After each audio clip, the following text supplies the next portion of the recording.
anything worthwhile is never really easy. But you know, at the end of the day, this is going to be great for us, because for us, the vision was like, hey, by the time retirement comes, we'll have basically a real estate portfolio that we can actually have the freedom to do whatever we want. On this episode of A Call to Leadership, I asked the difficult questions around marriage and business. Can a married couple effectively run a business together? It's a huge question. Working with your family is difficult, and working with your family in a business that you're starting is daunting. I've asked experts in this area, Sal and Adriane Vitale, who just so happen to be dear students of mine in my leadership program, to come in, weigh in, and give us tools and resources needed to help us thrive in this important area. Can't wait for you to join us. I'm Dr. Nate Sala, and this is A Call to Leadership. Sal, Adriane, welcome to the show. So glad to have you here today. Thank you. Yeah, I've been trying to get you guys on the show for several months now, and part of the reason is, we've been working together in a coaching relationship and in a business relationship, and you two are married to one another, and you have a business together, and you like each other even through all this. Absolutely, yeah. Which is a feat in and of itself, because as you know, number one, being in business for yourself is very challenging. Number two, having a business and a family is also very challenging. Number three, having a family, a spouse, and a business together is also challenging. But you've found ways through this journey to make it very fruitful, make it very rewarding. And I think that's super high value content for our audience, because there's folks in our community who say, is this even possible? Where are the roadblocks? Where did you almost tap out? And how are you creating an irresistible offer of a life through your joint partnership? So anyway, to kick it off, I'm going to ask you guys just a few questions that I think our audience wants to know, right? Just baseline stuff. Tell me about how long you've been married, okay, kids, and you know what I haven't asked you guys yet? What's that? How you two met. Oh, it's a good story, yeah. Yeah. Who wants to start? We have been married 14 years, together almost 20. We have 3 girls. They are 7, 9, and 11, and they keep us very, very busy. The story of how we met, if we were going to tell a condensed version, would be that Sal was born and raised here in St. Louis and decided to move to Memphis for college, and we attended the same college, had a class together, and he eventually asked me on a date, and the rest is history, so they say. Now, when he asked you on that date, yeah, 'cause I love this stuff. Yeah. What do you remember when he asked you on the date? I do remember we were leaving class, and he was walking me back to my dorm building, and just very casually said something like, "You want to get dinner sometime or something?" And I could totally see that. Yeah. Smooth Sal, right? Yeah. Oh yeah, real smooth. He actually was going to take me to the Sonic Drive-In as our first date, and luckily I had a roommate that thought that was not a wise decision. Not the best and romantic that he should choice. Perhaps take me someplace else where we actually get out of the car to eat. So luckily he did listen to her advice, and we ended up somewhere else. But yeah, so. I always go back to the stories. I go back to fate, because a lot of people think, in life, there is not fate. And I always feel like there's always things that pull you a certain direction. And it's really interesting, when I moved to Memphis, after I left high school, I started my career. My dad was like, hey, I want you to focus on engineering. That'd be awesome to have, because we have a family business. And he thought, having a civil engineer on staff would be awesome. And I always enjoyed engineering, construction, building. So for me, it was a natural inclination. It was a no-brainer. We moved to Memphis, in the first year, it was fine. But I just felt like I was like missing something, I mean, I was going to class, learning, but like, I was looking at my future. Like, there's no one here that I can see as a, someone I would ever, potentially look at as a marriage partner for life. And one summer we came back, my dad looked in the newspaper and saw a Camaro for sale. And he's like, "Hey, Sam, we got to go down to Memphis. Do you know how to get down there? You've driven down there. Would you come?" And it was a Saturday. I was like, "Okay, I guess. Well, what do you want to get a Camaro for, Dad?" And he's like, "Joey wants one for his birthday." And I'm like, "Oh, okay. Well, we'll go down there." So we drove down there. We happened to run into her dad, unbeknownst to me at the time, and super nice guy. And he was, we were looking at this Camaro. My dad was looking at it, and Yeah, my dad was the one selling the Camaro. Oh. So. I didn't know, and I didn't know at the time. But her dad actually asked me and said, "Hey, you go to CBU?" I go, "Yeah." He goes, "My daughter's going to go there next year." I said, "Oh, really?" He's like, "Yeah, you should, look her up." And, because I think you kind of tell that, we're a good family, and, you keep an eye on her. And, Yeah. I think he was a protective father. And I thought to myself, well, and he asked me, if you'd like to work at FedEx, he worked at FedEx, why don't you take a job with us at FedEx? And I thought to myself, wow, that'd be kind of cool. And went to sophomore year, and I thought about it, like, who was this girl and what was this guy's name again? Like, it kept always in the back of my mind, but I never really acted on it. And, but it always hit me and I'd seen Adriane going to and from school, and I thought she was, beautiful, obviously, but I never would ever had the courage to ask her.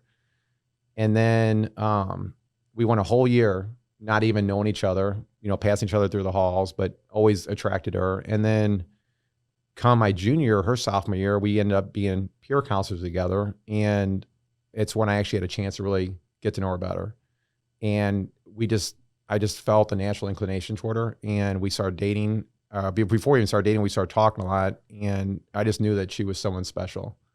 And it was funny because we were going on our first like dance, I guess, and you were telling your dad like, "Hey, I'm going on a dance with this guy," and of course, her dad was like, "Well, who's this guy? I want to know his name." And right, yeah. I had been at my dad's house earlier that day and told him, my sorority was having a formal, and he went into dad mode and said, "Are you just going with your sorority sisters? Are you taking a guy?" And so I had told him, "Yeah, I'm taking this guy. I've been on a couple of dates with him. It's not anything serious, but it should be fun."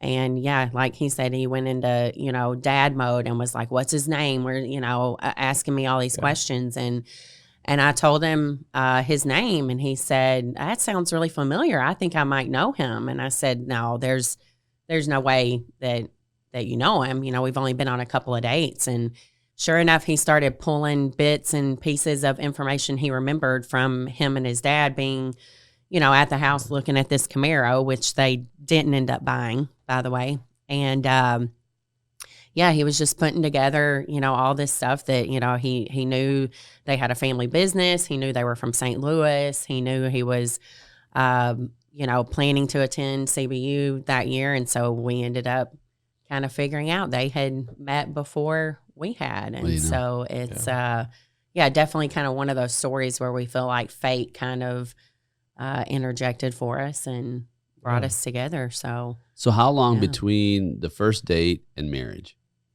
6 years. Probably was 6 years. Because it was 2002. We went on our first date, and then we got married in 2008. Yeah, we were engaged for about 10 months or so. But we were engaged for a long time.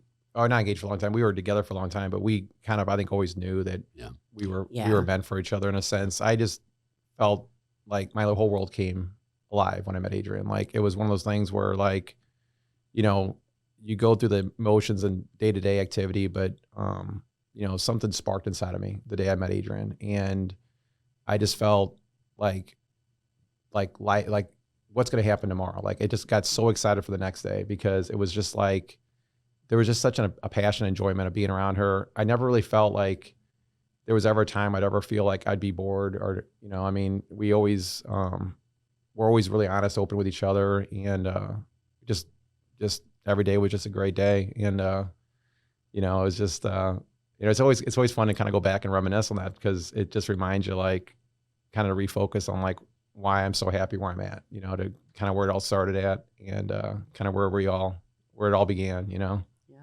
it's pretty amazing. Yeah. So 20 years, yeah, pretty much, right? Yeah, give or take, together. And along this journey, of course, you had a lot of years in concrete and construction industry, right? And then you had, of course, a transition over the last couple of years, and then went into business for yourself.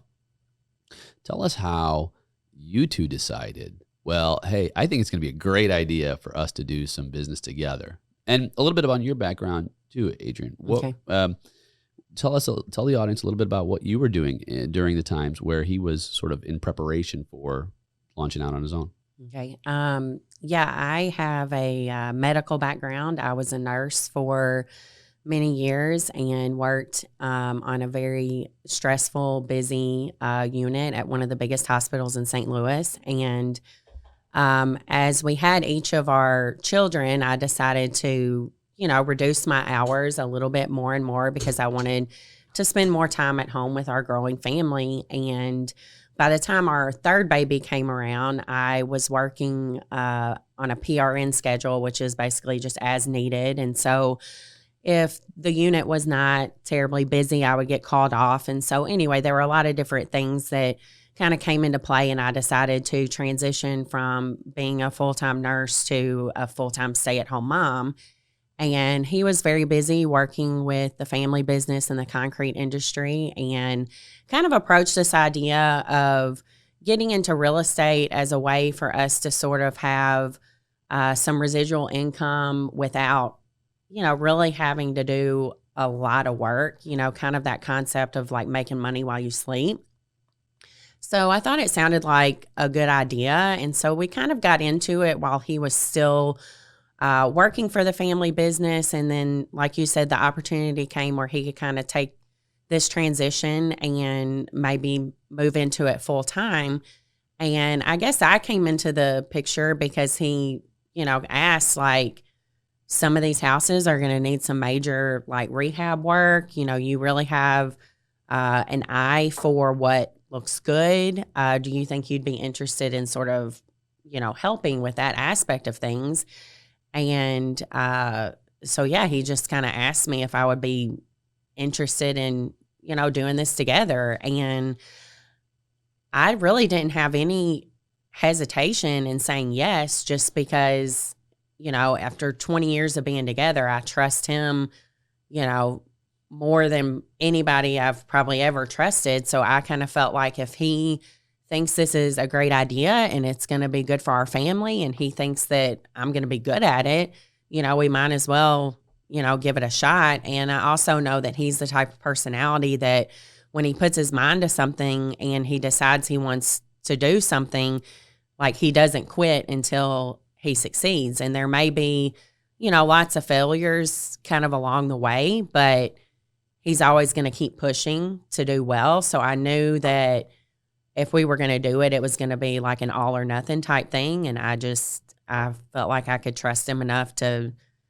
take that leap of faith and just say, yeah, let's do it. If we're going to do anything together, we might as well do this. So what was going on in your head?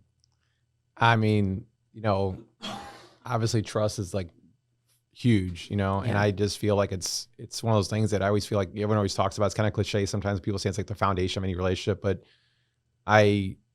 it's always great when you know that you're in a relationship with someone you got equal trust with each other. Like, I trust Adriane with my life, and I know she does too.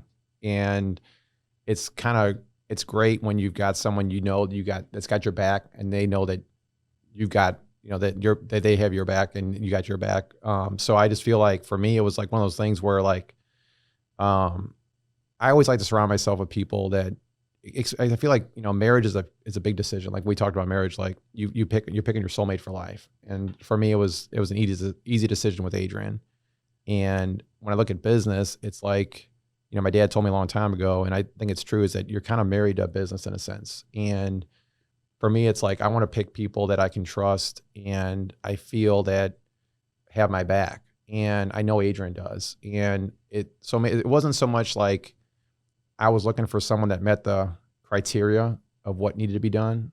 I just knew that we would figure it out together. If I trust her and she trusts me, let's just give it a shot and see what we can do. Because I feel like we're both, Adriane especially, a type A person. And I feel like when she's got her mind on something, she's very good at it. And I've always heard from people multiple times in life saying, "Oh, you never want to work with your wife. Like that'd be a big mistake." And I just thought to myself, like, kind of challenge accepted for me because I don't know what would be a better person to work with. You know what I mean? And there was challenges. I'm not going to, I mean, let's be honest. Like we had our challenges at the very beginning, Right. you know, and Well, let's talk about them. that's part of the journey, right? So, you know, Yeah. challenges at the very beginning. It's like, we've never worked together with each other. We've always played our roles in the family. You know, I was a Right. provider and the father. Adrian was taking care of the kids, being the, you know, the matriarch of the family. You know, basically the protector of our family, and we all kind of just knew our roles in the family, and we just kind of were good at what we did. But we never took a challenge on ourselves to where we say, "Hey, let's do something where we're fully focused on committed to something, not just with the family, but with the business too." So it was a little bit of a learning curve, and we didn't have any like mentors except for Nate, which Nate was awesome, Yeah. obviously. Yeah. I mean, Yeah, I think our first few coaching sessions were like therapy sessions where they were. we would come in and kind of vent about, you know, what challenges we were having and, Yeah. you know, all that sort of stuff. So, yeah. Yeah. Like, when are we going to talk about business? Well, Nate's we like, have well, to we're- get some things ironed Yeah. out before we even start Yeah. talking about Nate's it. like, I think we're supposed to talk Exactly. about vision building today, Yeah. but if you want to talk about that, we can. Yeah. we Yeah. were just We'll get kinda- there We just need to get to a hug by the end of this, Yeah, by the end of this exactly. time together. Yeah, exactly. But I think love was really the thing that kept us going forward. I mean, we really loved each other, and we cared about each other. So I mean, I feel like that was just it's so, you know, I know Nate, you focus on this with everything in life is love is so important. And I feel like I think if you have love in the forefront, like with, you know, what we did with our Yeah. business, even though we didn't know half the time what we were doing with certain things, we were kind of learning as we were going. We loved each other, you know what I mean? And Yeah. we would always be willing to fight for each other in any given circumstance. And there was, like I said, frustrations at the very beginning in the sense that, like, you know, it was Adrian able to do this, or am I supposed to do this? And are we, you know, why hasn't this been taken care of yet? And, you know, and it's just like, you know what, let's just, you know, like Nate kind of coaches along. Let's, you know, take it one step at a time, breathe. Let's figure out, you know, Sam, you're a micromanager. Like, if you can trust Adrian to do something, let her do it. And Right. it was the best advice I got, because I realized that I don't need to be micromanaging Adrian. She can do phenomenally well. And when she has a task that she needs to do, like, I know it's going to get taken care of, you know, and she's proven that, you know, and that's kind of what I think has made things a lot better for us too, you know? Yeah, I think that was probably one of the biggest challenges when we first started, was kind of developing our roles and responsibilities. And, you know, even though we successfully, like, you know, ran a household and are raising a family together, being in business is like a whole different, you know, thing. So we had to very much treat it like a business. And, you know, I mean, I remember we sat down and said, okay, these are the things that you're good at. These are the things that I'm good at. And most of the time it worked out where, like, the things I'm not good at, Sal's phenomenal at doing. So, you know, and some of that vice versa. But we really had to sort of lay out a roadmap where we said, okay, these are the things that I'm responsible for doing. This is what you're responsible for doing. Let's just stay in our own lane. You don't need to remind me or tell me what needs to be done. If I know I'm supposed to do this list of things, you have to just trust that I'm going to do it, and vice versa. And so we really had to, you know, one, lay out that roadmap in black and white, not just, you know, talk about it, but I mean, we put it on paper and said, you know, these are your job duties and responsibilities, and these are mine. And so that kind of just helps set a clear picture for what our business needed to look like. But then we also had to sort of communicate and say, I know you're trying to be helpful by asking me, like, hey, did you remember to do this? But to me, that makes it seem like you don't trust that I'm going to do it. So I don't need you to communicate with me in that way.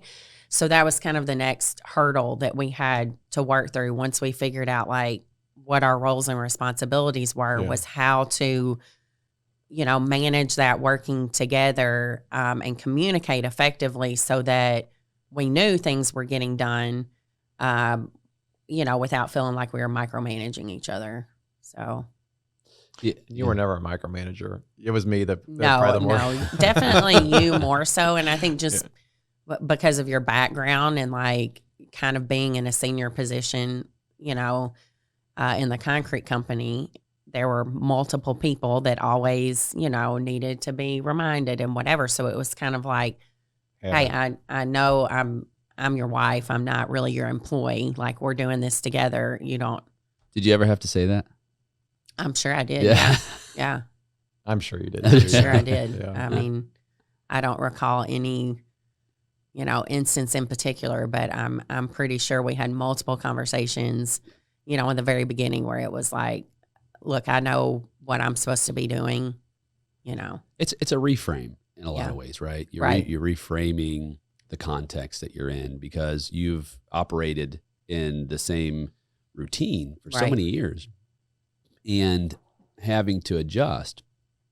And what I love about what you've done is you've done it so brilliantly. You might not think you have, but you have, because you've relied on tools, right? You've relied on mentorship. Also, what we do is the predictive index, which assesses your drives. Right. And that's really helpful because then you know what language you each speak and where you come from in terms of how you perform, what you do, where you're an A player, where you're uncomfortable, how to speak to one another. And you really keyed in on that. We spent a lot of time with that. I think our audience needs to know that. Yeah, that was actually super helpful. I mean, I remember when we sat down, we did the Zoom call after we had done the predictive index and we each had gotten our results. And, you know, we sat down and they were kind of going a little bit more in depth. Like, this is your personality. This is how you think and process things and whatever. And it was actually really amazing that, you know, this guy was saying, oh, I bet when he says this, you feel like this. And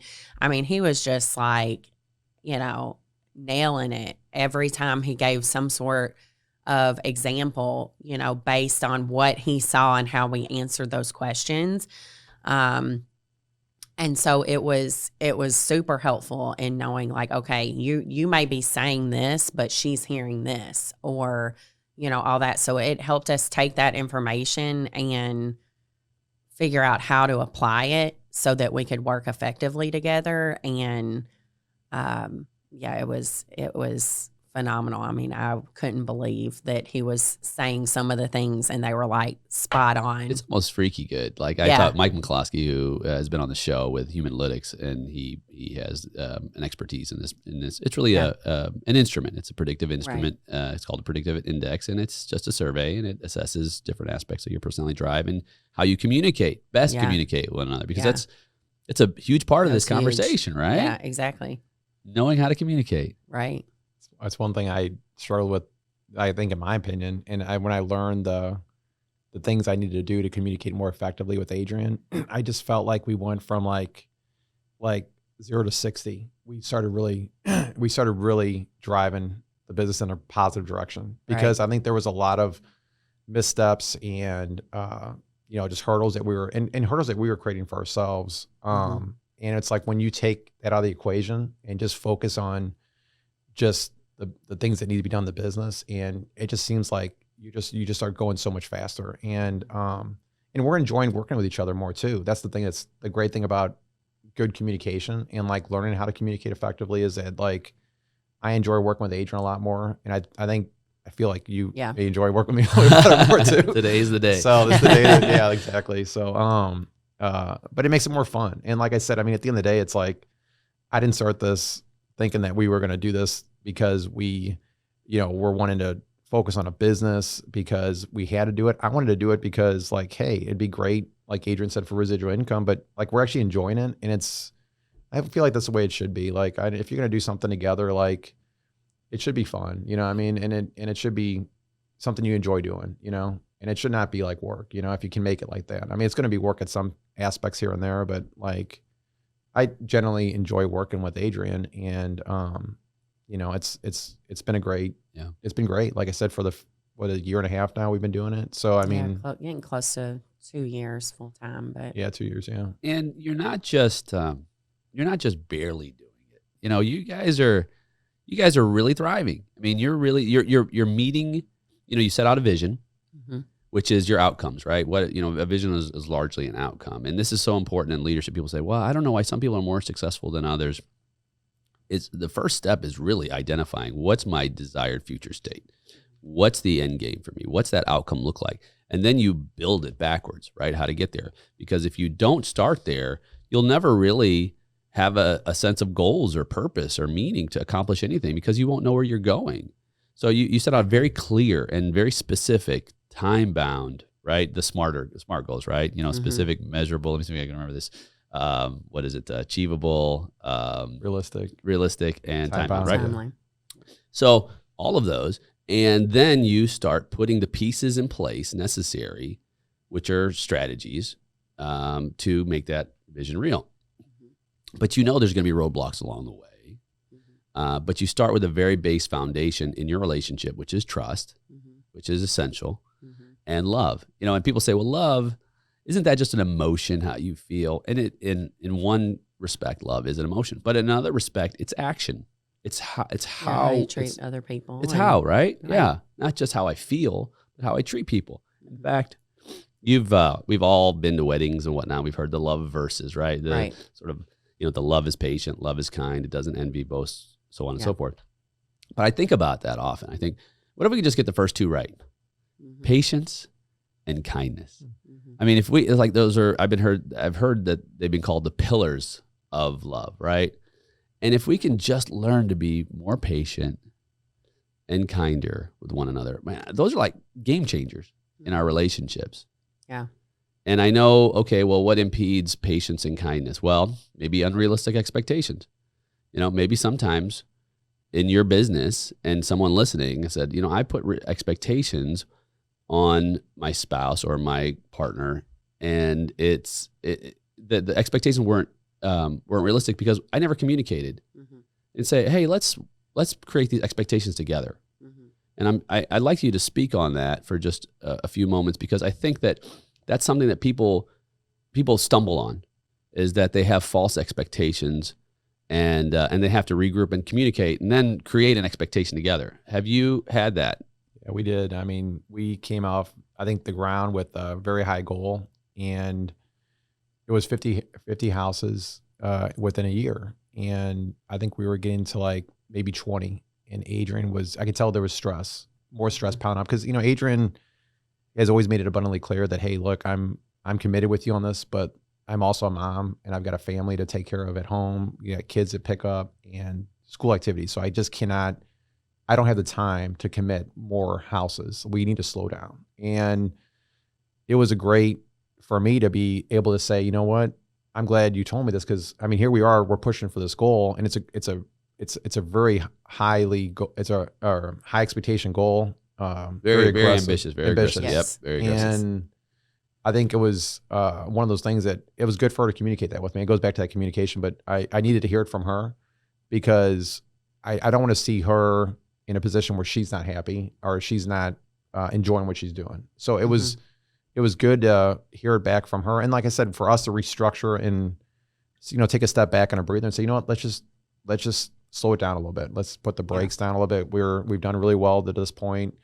Let's figure out what we need to do in the next 3 to 4 months. Let's not try to overdo it. And it was good for us, because it kind of gave us a chance to regroup, and we just redid our goal in a sense that, hey, instead of us doing this goal, we're going to, instead of us getting a 50 house, we'll just get to 30 at the end of the year. And yeah, I think it was more kind of adjusting the timeline necessarily than like the end goal or expectation, because as I was feeling more stressed and overwhelmed with how quickly we were building our business, it wasn't necessarily that I didn't want to, grow it as big as where he saw it, but it was more, my family is very important to me. And the fact that we have this opportunity to work together and create our own schedule and, not kind of be tied down to a traditional 9 to 5. I wanted to see him enjoying more time with our family as well. And so I think that it just kind of took me saying, like, we need to slow it down, because this is not going to be enjoyable for either one of us. And it's not going to allow us time for these other things that are important to us if we keep going at this pace. So again, it wasn't necessarily, me saying like, hey, this is too ambitious or, this isn't realistic, but it was kind of like, we just need to take the timeline out of the equation and just know that we will hit this goal, but it doesn't need to be by the end of the year or in 2 months or whatever. Like, we'll get there eventually, but we need to get there in a way that is not going to make this work seem burdensome and more stressful than it needs to be. Like, it does need to be something that's enjoyable. So I think we just had to be open about that in order to move forward and then get on the same page. Yeah, and it's not. I love how you've organized this process, because some people would say, someone listening might say, "Well, I feel like I'm failing if I don't hit this target at this date." The thing about dates is we're putting those dates out there as placeholders because we don't have complete information on what the future holds. Sure. So we can only make decisions based on the information we have at the time. And the information we have at the time is we say, okay, here's a date we're going to throw out to hit this goal. And as we progress, if new data comes in that tells us that we need to make adjustments because of our placeholder, that's not a fail. Right. That's good business. Mm-hmm. And people would say, well, what if you use it as an excuse to just keep kicking the can forward? Well, then that's your problem. Mm-hmm. Your problem isn't that you're creating new timelines based on new information. Your problem is that you're looking for excuses, right? Mm-hmm. In your case, and in most of our cases, we put a date out there. For example, I put dates out there for as I developed Great Summit and the leadership stuff. Well, we had a pandemic. And things changed. I was going to do all these big seminars and hundreds of people in a room hugging and all this. As a matter of fact, I just shot a solo episode a little bit on this. Like, nobody was hugging in 2020, when I launched our leadership development. But what we did we transitioned and said, okay, let's put a pin in that piece. Let's look at 2023 or 2024, and let's develop other aspects of the leadership development, which was the leadership elite group, which was much easier to do on a small scale in this context, right? So it's not a fail. It's just, look, there's other things that we could do today. And like you were overloaded. And I was in the room, right? Mm-hmm. Mm-hmm.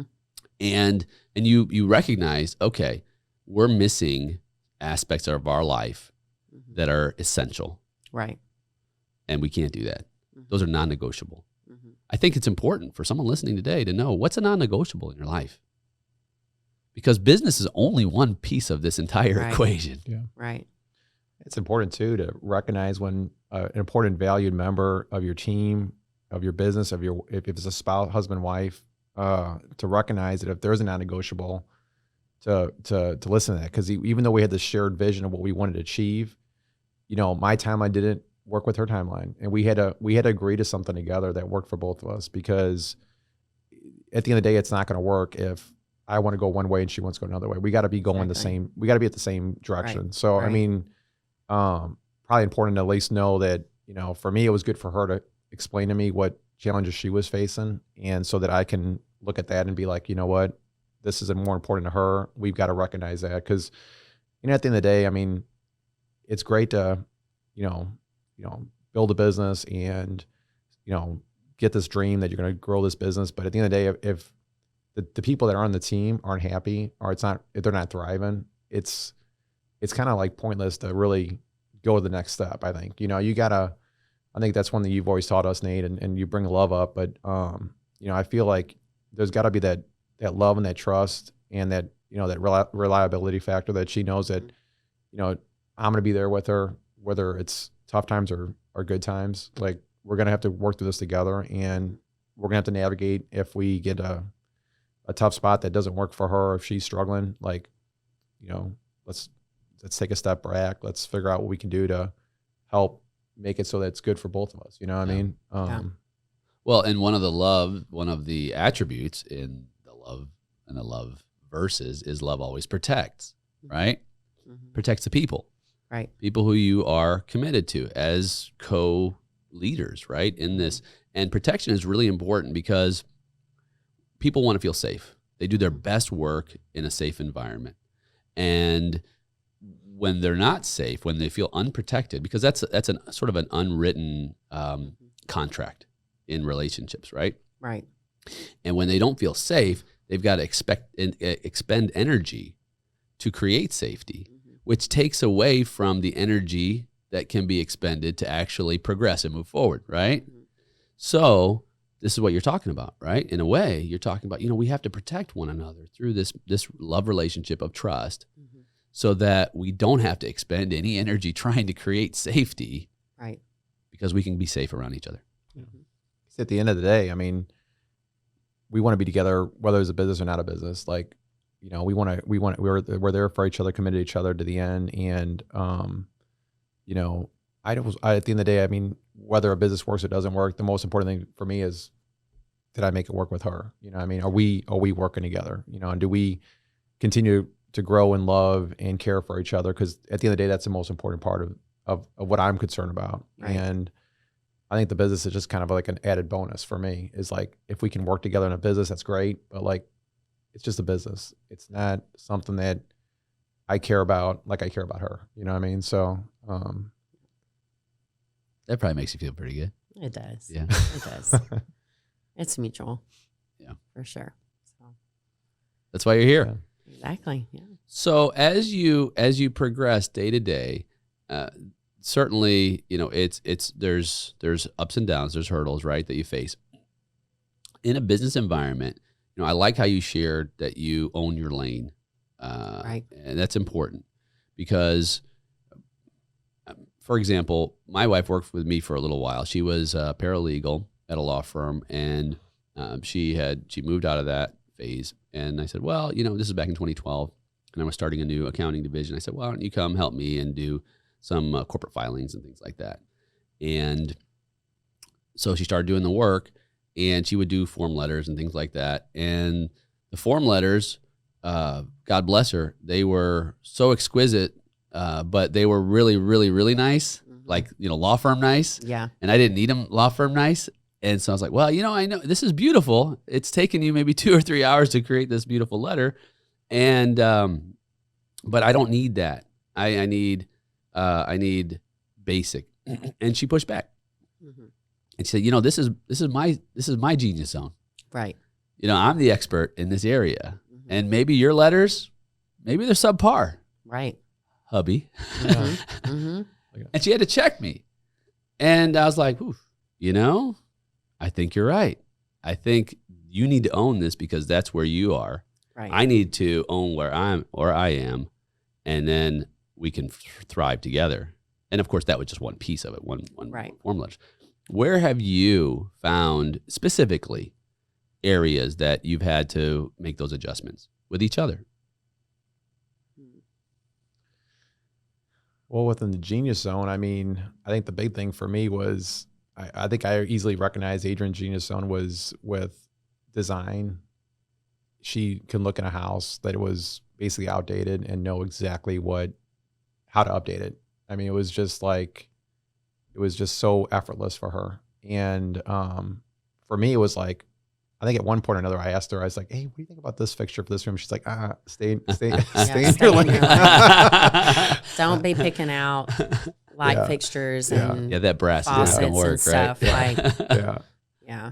So it was a good reminder because, like I said, I knew she was right. I mean, it kind of humbled me a little in a bend because I was like, here I am trying to think like, oh, I got a good idea. Like, what do you think about this? And well, and even on the flip side of that, sometimes there were things that I would pick out, and he'd kind of look at it, a little bit like, I'm not sure that's gonna look right. And then once it all came together, it was like, oh yeah, that looks awesome. So it was either you'd say kind of just trusting the process, but either that or you'd say, well, we're going to get it anyway. And I would know that when she got it, it actually would work. So at the end of the day, it's like, it kind of goes back to like, even though I trust her, like I'm building more trust with her because I'm seeing it like, okay, yeah, this is making sense. She's making good decisions. Like, and not only am I basically confirming it, but people I know are like, wow, your Yeah. wife did that? I'm like, yeah. Can she do my house? Or, and can she help me out with this? Like, they're just like in awe at what she would come up with her ideas for kitchens or bathroom renovations. So it made me feel good because I'm like, well, that's my wife. Like, how cool is that? That, not only am I, because I always feel like I'm a little on the bias side, I always think she's awesome. But like when other people are telling me like, that's really cool. Like, they recognize it, so then I'm like, okay, that just confirms even more so that she's making good decisions and she's in her genius zone. And it's kind of neat for me to see her, do something that she really enjoys because, like I said, I mean, we're all on this earth for such a short period of time. It doesn't seem like it, but, we all want to be able to know that at the end of the day, like, we're doing things that we really enjoy that are meaningful and purposeful. And, it's kind of cool that we have a vision now that not only just for our family, but, for our business that's like shared, that we can go back to and like look at and like, wow, like this is really cool. Like we are, we got this great idea of what we want to do and we're committed together. You know what I mean? So it's kind of cool to have that collaboration together. And you are cold. I mean, in a good way. Back like in the 90s, in a 90s cold way. Yeah. I mean, is it HGTV? Is that the channel with all the houses and yeah, whatnot? that is like a home design. Yeah, home design. So channel, you could be on you two could be on HGTV. Oh, I don't know about that. I know If Adrian anyone, if any producers listening today, because not only is that well, as far as the predictive index, your designation is craftsman, is what it's called. And Correct, you hone your craft, Mhm. and you're dedicated to it, and this is your wheelhouse. This is where you thrive and you enjoy it. Right. And that's I think it's so important to like hang out here for just a minute for listeners because you have to know yourself. Mhm. Going into this relationship, going into a partnership, whether it's a spouse or any partnership, right? You have to know where your strengths are, where your passions are, right? And where your sense of purpose is most magnified. I tell my son, attitude plus aptitude equals altitude, right? Yeah. So your aptitude is your ability. Your attitude, of course, is just that. It's how you respond. It's how you interact. And when those two are firing on all cylinders, you're going to fly high. And so knowing that with each other and having, and even peeling back a couple other layers, because you had to have a clear vision to start, and you invested in yourselves with that. This isn't like a plug for a coaching program, but you need people around you who have there's coaching and mentorship are a little different in terms of like the terminology. In a coaching environment, your coach doesn't necessarily have to have gone where you desire to go. They can simply be someone who helps you write the playbook and execute. In a mentorship environment, the mentor has experienced much of what you're going to be going through, and they can mentor you through their own experiences. And of course, there's hybrids, which I would consider what we do is a bit of a hybrid, right? Sure. But the fact that you've invested in yourselves by bringing people alongside of you to help you walk through that, I'd like to just take a little bit of time about that because I don't know anyone who is successful that hasn't had individuals around them who have helped them along their journey. Yeah. I mean, for us, I think we both had good attitude. I think the attitude was there, it was just the aptitude. And like I said, coming in with you, Nate, and surround yourself with someone like you and other mentors that would basically help guide us, and help us along our journey. I think it was just, in my mind, it just helps us get a lot faster to our goal and to our, achieving our vision and our, I mean, you're 100% right. Like you can, I guess, make it in anything in life on your own, but man, if you have the right people on, in your core. Yeah. I mean, I think one of the bigger things is being open to like knowing you don't know everything about something and seeking out that mentor or that help, not being afraid to ask those questions or even to admit like, I don't know what I'm doing. And I think that's really how we started out. I mean, it was kind of like ignorance on fire. I mean, we didn't know a lot about real estate, and it was something that we just kind of thought, well, hey, yeah, we can figure it out. But we didn't try and do it on our own. We had other people who had done, similar things, and we really relied heavily on those people, and we weren't afraid to say, look, I don't know what I'm doing, but you do. Can I ask you some questions? Can I see how you do things that work well? So we were just open to that process and didn't go into it with this, attitude like, oh yeah, we're, just so awesome, we'll figure it out and we know everything. We knew we had to do a lot of learning, and we tried to find the right people that would help us along that journey. So, and you're great students. That's Right. another thing, is that you both, I've observed, are you have an insatiable desire to learn. You're always taking notes, whether they're mental or whether they're on paper, and then you're integrating that into your life playbook. Right. You're and I don't know if that's something that you've learned over the years is helpful, if you've always been that way. I think it's important to note that, because you have to do the work. Right. Yeah. You have to, and you have to be intentional, and you have to be present when you're in an environment where you can grow and learn from others. Sometimes people just they're kind of half there. Right. And if you're just half there, you're probably going to have half the journey that's successful, right? But you're all in, and then you apply those concepts, right? You actually take it and you use it. Which, I mean, I know it sounds simple to you, but many people, they just never get there. So maybe a word of advice.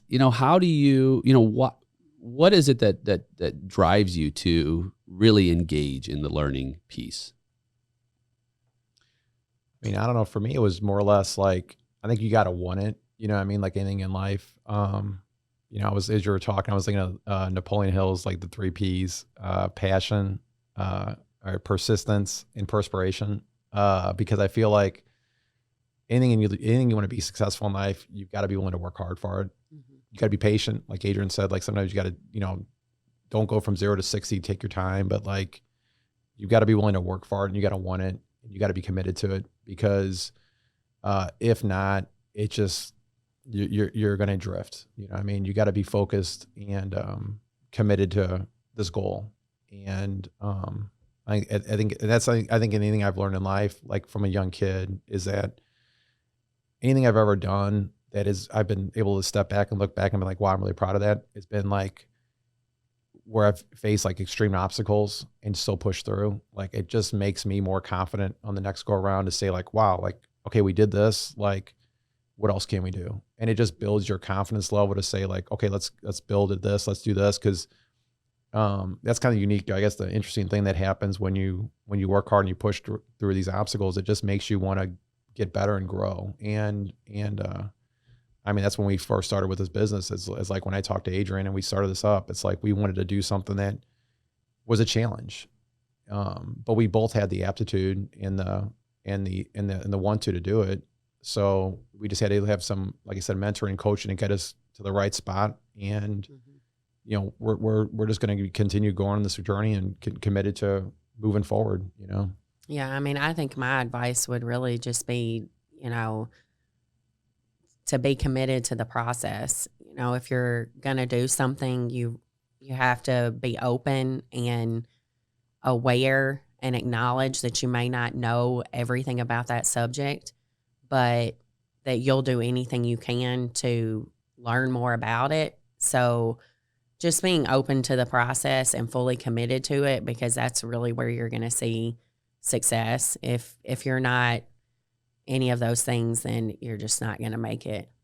You can't just think that you know everything and you're going to do well, because you don't know. Nobody knows everything about any one thing. You can always learn from other people, and maybe what's worked for one person, might not work for you. I mean, we've certainly had plenty of mentors in our business where we've asked certain questions like, well, what did you do about, this issue or that issue? And, what worked for them might not, work for us. So there is sort of a trial and error type process with some of that stuff. But we're still open to asking those questions and not, being closed off and saying, well, yeah, I mean, we know how to navigate this and figure it out for ourselves. We're willing to seek out knowledge and expertise from people that know more than we do. One of the things that stuck in my heart from a mentor, a really good guy, he's actually sitting right next to me, said that failure is not final, it's just feedback. And it's only final when you give up. So don't give up. And it always sticks in my mind, because I think about that every time. Because no matter what you do in life, as long as you don't give up and you keep pushing forward your goal, right, you're moving the right direction. You know what I mean? Just take it as feedback. Fail forward. Fail forward, exactly. Yeah, and I mean, it's inevitable. You're gonna have missteps and you are gonna fall. But as long as you take your experience from that and you use it for the next time so that you get better, then you're still progressing towards your goals. And it sounds so simple, right? It sounds real simple, but yeah, it's execution is 90%, right? Yeah. No, I love that. I know that you can usually tell people who are going to make it at some point in your journey as an entrepreneur leader. At least for me, when people sit across from me and they want to start their journey, pretty quickly, about 5-10 minutes, I can tell. And one of those key aspects is resilience. I mean, it really is, and it's because there's always going to be high challenge situations. There's always going to be frustrations that go along with and plague every worthy endeavor. And the question isn't, is it going to happen? The question is, how am I going to move through that and add it to my playbook, right? No baby, walks the first time they try. They fall. But nobody disparages a baby for falling and says, oh, you totally bombed that one. Right. No, what do? They cheer that baby on to get back up. And that's life, right? Because we have not experienced most of what we're going to experience in the future because it's new. So that said, it's always going to be a learning game, right? It's always going to be that. So if we approach life as, well, what did I learn today from all my circumstances?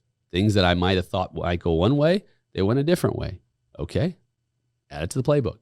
In fact, Elon Musk said it like this: unless it's catastrophic failure, he said, failure is irrelevant unless it's catastrophic. That's a big statement.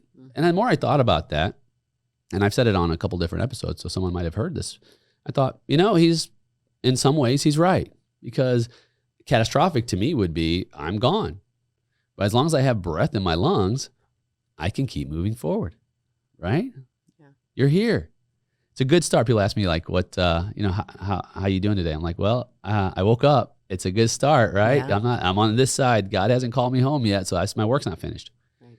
And so I think what people do, back to the expectation piece, is that they expect everything to be roses. Or maybe they expect, well, the problems won't come in the way that I think they will. And so we have, again, another false expectation. If you expect, hey, look, I'm going to run into some roadblocks today.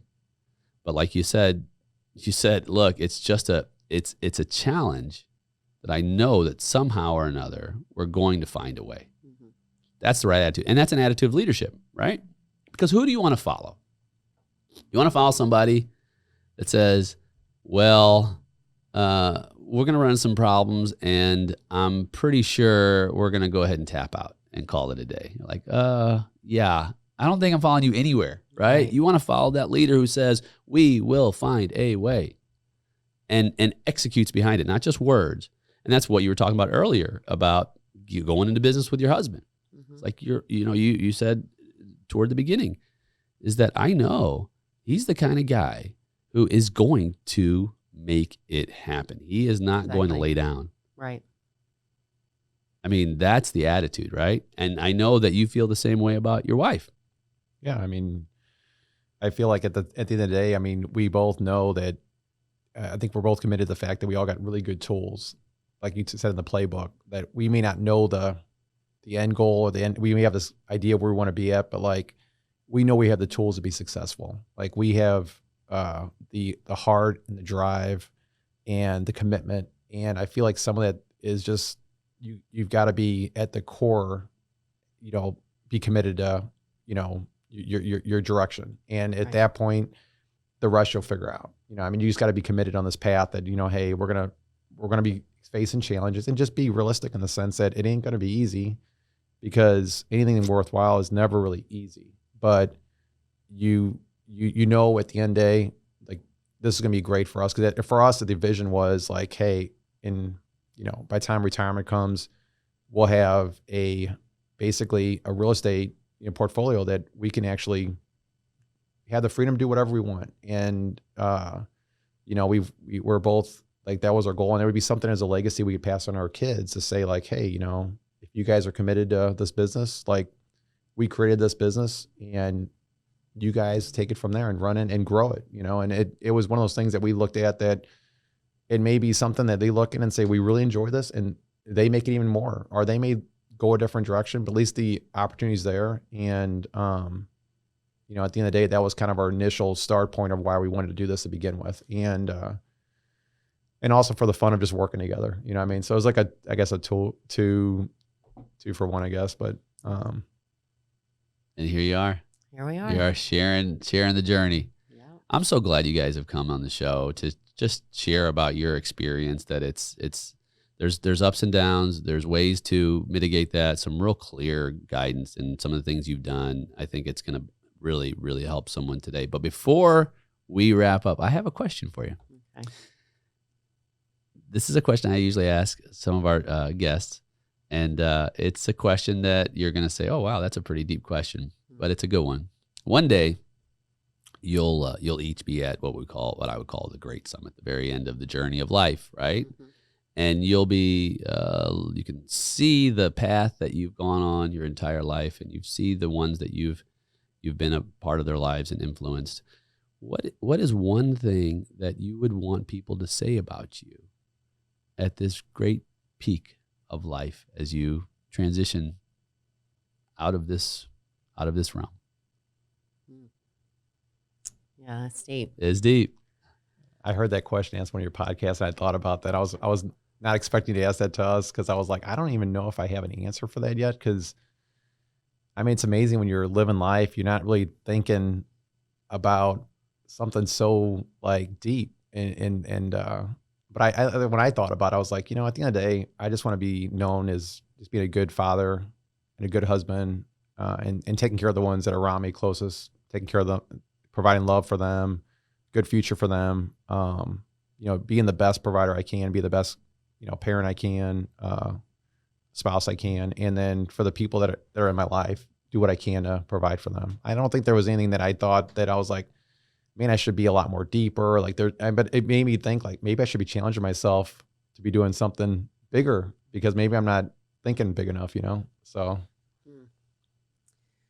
Yeah, I don't know. I think for me, it would just be most important for people to think like that was like a strong, determined, like Christian woman who loved herself, and she loved other people like very fiercely.